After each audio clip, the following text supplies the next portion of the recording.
Update tayo sa araw ng Lunes mga idol. Maraming nagpaabot kung wala bang nakikita daw ang ating kaibigan ng masama na panahon tulad po ng lindol. Wala po ba daw lindol ngayong araw na to? Kaya subukan natin tawagin si Linyo para ma-guide kayo mga idol. Kasi napakarami po daw mga trabahante sa mall. Yun po, totoo po din yan. Kaya kaibigan, Linyo,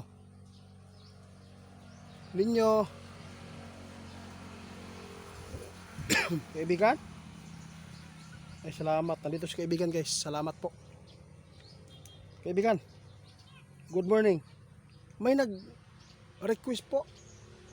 Ano po ba ang lagay ng panahon ngayon? Gusto natin mapaabot sa kanila para may guide kung may masama na mga pangyayari ngayong araw na to. Mag-a-absent half day na lang daw sila. Ay salamat mga idol, ito po kahit walang paggalaw sa lupa, pero tatandaan natin lagi, hindi po nila hawak ang panahon, no? Kailangan pa rin natin maging alerto tayo lagi sa kalamidad dahil nakikita na natin po ang iba't ibang lugar ang tinatamaan. Hindi pa natin na laman kung ano pong mga lugar ang tutugon sa Indonesia, kung sino po ang tatapat. Tandaan ninyo, masama ang impormasyon ng ating kaibigan kahapon, no? Tapos ngayon, hindi pa natin alam kasi alas 9 pa ng umaga. Hindi pa natin alam kung may paggalaw mamaya, di ba?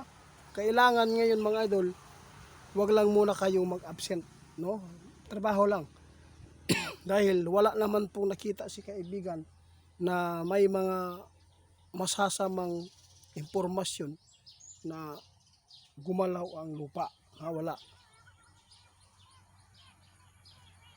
O nagpasalamat si kaibigan sa mga nag-request. Guys, laging tandaan natin na hindi natin hawak ang panahon. At hindi po natin hawak ang kalamidad. At hindi po natin hawak lahat, no? Kasi may naghawak. Sa totoo lang mga idol, lagi po ninyong tatandaan na mag-ingat araw-araw, di ba? Di ba kaibigan? Ingat lang daw po kayo sa mga biyahe, mga idol. Sa mga nag-request, huwag lang kayo mag-alala.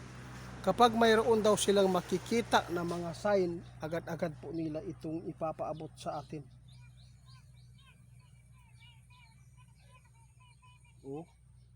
May pagpula na nakita ang ating kaibigan sa Mindanao. Kalangitan ng Mindanao ngayon, nakitaan ng ating kaibigan na mayroon pong pagpula. Ingat, may sunog.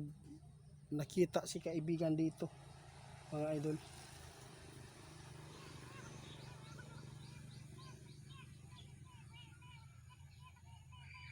Salamat talaga mga idol, no? Dahil walang impormasyon si kaibigan na nakalap na masama ngayong umaga na to, kasi wala man pong nakita nila ng mga sign na gumagalaw ang kalupaan dito sa Mindanao.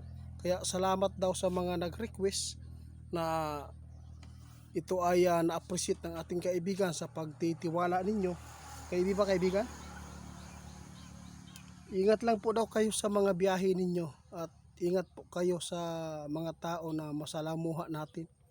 Dahil hindi po natin alam ang kanilang nasa loob ng kanilang utak o iniisip. Dahil kadalasan po ngayon mga idol, marami na pong mga kababalaghan, buhay ang nawala dahil sa sinasaniban ng dyablo ang mga taong ito. Ingat po tayo sa mga tao na may mga bisyo mga idol, dahil minsan po, ay hindi lang minsan, lagi pong nakapambiktima eh. Sana nagustuhan po ninyo ang impormasyon ng ating kaibigan, kasi ang impormasyon ng ating kaibigan para talaga ito sa ating kaligtasan. Hindi po ito sa sarili nila para lang magpabilib. Ang sa atin ito Kung may mga impormasyon man na nakita, sana ay hindi mangyayari. Kaysa mangyayari para lang mobilib kayo na talagang totoo si kaibigan.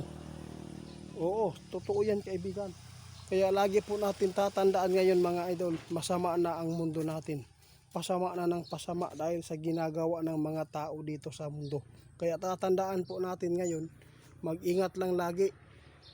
Ang lindol o anuman po mga kalamidad sa lugar natin, hindi talaga yan mawawala na. At hindi na yan kaya pang alisin. Dahil ito na po ang nakatadhana dito sa mundong ito. Kaya swerte-swerte na lang po tayo. Basta mag-ingat ka lang mga idol. Talagang sasama ang swerte sa iyo. Sana wag kayong makalimot na manalangin sa Panginoon mga idol para lagi tayong maprotektahan araw-araw. Sige po, sige. Guys, huwag kayong mag-alala ha. Kapag may mga makikita si kaibigan ngayong araw na to, kasi alas 9 pa, hindi pa natin alam ang mga panahon o pangyayari dahil si kaibigan ay lagi po nagmamasid sa mundo natin kung asan ang mga delikadong mga lugar. Kaya kayo na lang bahala maghusga mga idola. Ingat-ingat na lang po tayong lahat. At Lunes ay walang gumalaw na lupa. Walang gumalaw mga idol. Kaya hindi pa natin alam, mamaya baka may mga update ang ating kaibigan. At least mayroon kaming naibigay ngayon na magandang impormasyon. Kaya magtrabaho na lang muna kayo mga